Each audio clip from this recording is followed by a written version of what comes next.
Yorana, bonjour, c'est Ray pour Rayem Invest. On se retrouve dans cette nouvelle vidéo analyse trading bourse hebdomadaire, marché US.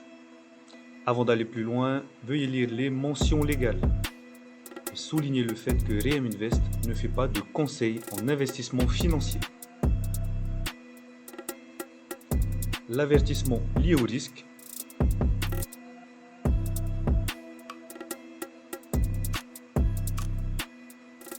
Et avant de commencer, si ce n'est pas déjà fait, abonne-toi, active la cloche pour recevoir toutes les notifications lorsque nous faisons de nouvelles vidéos. C'est parti. On se retrouve sur Pro Real Time. Donc pour les marchés US, on va s'intéresser au S&P 500, le Nasdaq US Tech 100 et le Dow Jones, Wall Street Cash. Alors, la semaine dernière, on disait que malgré le fait qu'il y ait un range, on pouvait identifier comme, enfin, on était quand même dans une phase haussière. Il y avait quand même une phase haussière, ce qui a été le cas puisque lundi, hop, ici, voilà, j'ai fait mon analyse ici. Donc lundi, clac, il y avait un range et je disais justement que si on venait à casser avec un rebond sur le support, okay, il y avait de fortes probabilités pour qu'on aille chercher au-dessus. Donc on a bien cassé, sauf qu'on a réintégré dans la foulée quasiment. On l'a réintégré, on est venu chercher la borne basse du range. Chercher la borne basse et puis là on va chercher la borne haute.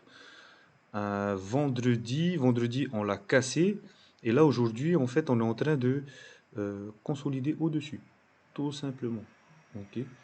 Donc là il y a un rebond qui est en train de se former, mais je pense qu'on est en attente des nouvelles macroéconomiques ou que voilà, qui est un événement particulier. Mais en tout cas, d'un point de vue technique, c'est très bon, c'est même très très bon, c'est très favorable pour qu'on parte à la hausse, pour qu'on reparte à la hausse.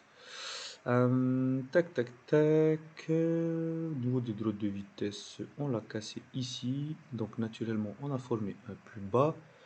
Puis là, on est en train de remonter. On a buté sur la droite 2 tiers qui est devenue résistance. Puis on est revenu ici. Bon, d'un point de vue technique, on est très bien. Il faudra favoriser les achats. Alors, qu'est-ce qu'on attendra comme signal exactement pour acheter? Alors moi, je serais d'avis, voilà, je claque, d'attendre donc la cassure des 4240 points. Ok.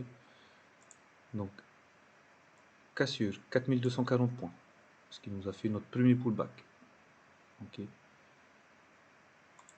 Donc, soit on attend, donc on place un ordre limite, okay, comme certains traders aiment le faire.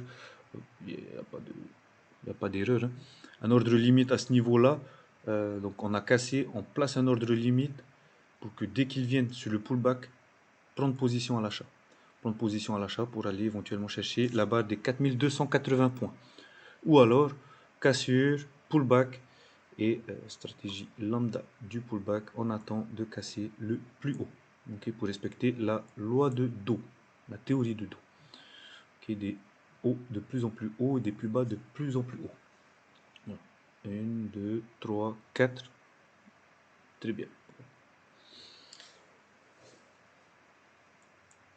Donc voilà.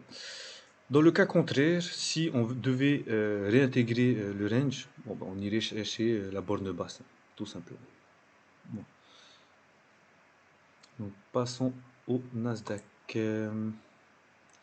Concernant le Nasdaq, donc on avait un range hein, la semaine dernière, on avait bien évalué un range qui a été cassé.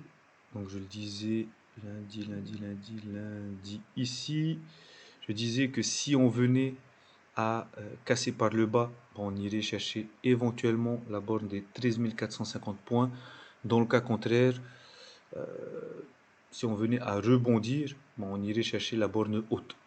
Bon, en fait, on a cassé par le bas, on est venu chercher la borne, donc le support 13 450 points, avant de repartir et réintégrer le range. Voilà. Voilà. Tac, voilà, notamment le biais reste haussier, favoriser les stratégies de range tant que nous n'avons pas cassé complètement la barre des 13 700 points. Ok. 13 000, même 13 800 points. Ok. On casse complètement, on revient pullback et après on va chercher les 14 000 points sans problème. Correspondant assez plus haut.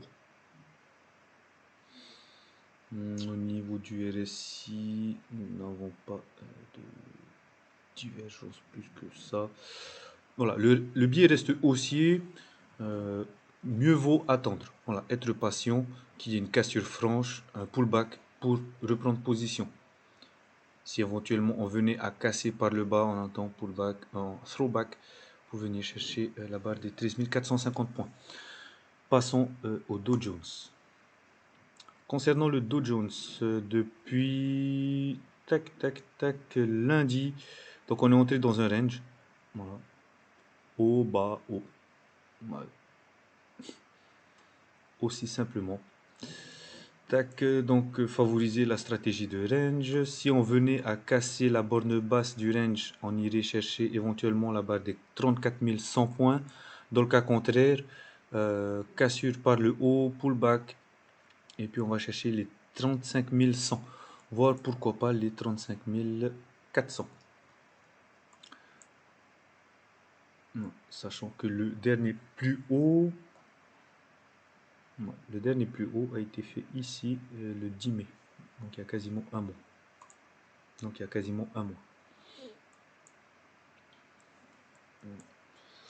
Tac. Voilà ce qu'on peut dire. Maintenant, si on devait utiliser les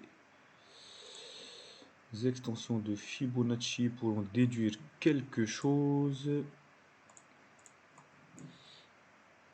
161% correspond à 35 100, à la barre des 35 060 exactement, 35 050. Bon. Donc c'est ce que je viens de dire. Bon, tant mieux, ça confirme ce que je viens d'analyser. Voyons si on peut aller un peu plus loin.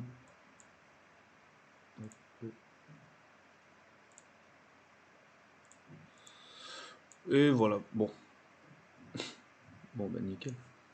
35 400 points pour les 261,80% d'extension de Fibonacci. Donc voilà.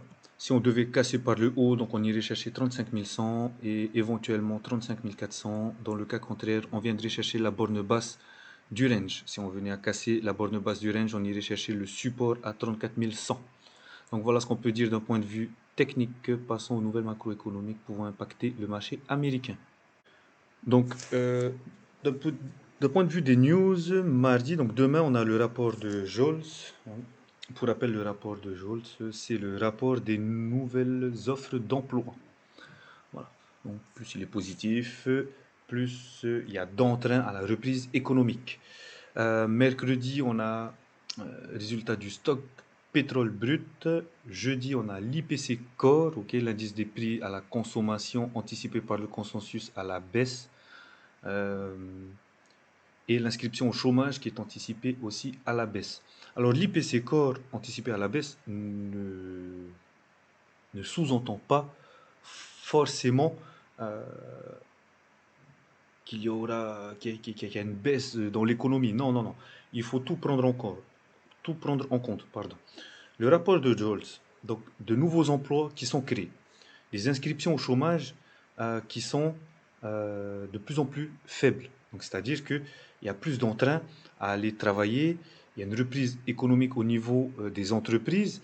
Néanmoins, les particuliers n'ont pas encore, leur pouvoir d'achat n'est pas encore significatif pour pouvoir consommer et reprendre des biens à la consommation. D'où l'IPC Core peut être en diminution. Mais voilà, il faut bien prendre tout l'ensemble des news, pas simplement un par un et les différencier les uns des autres. Voilà. tout ça, ça impacte sur les marchés financiers des indices particuliers. Donc, là, entre autres, on parle du marché américain. Nous avons terminé. On se retrouve la semaine prochaine pour une nouvelle analyse. N'oublie pas de t'abonner, active la cloche pour les notifications, like si la vidéo t'a plu et commente. Nous sommes également présents sur les réseaux sociaux, Facebook et Instagram, le tout dans la description. One life to act.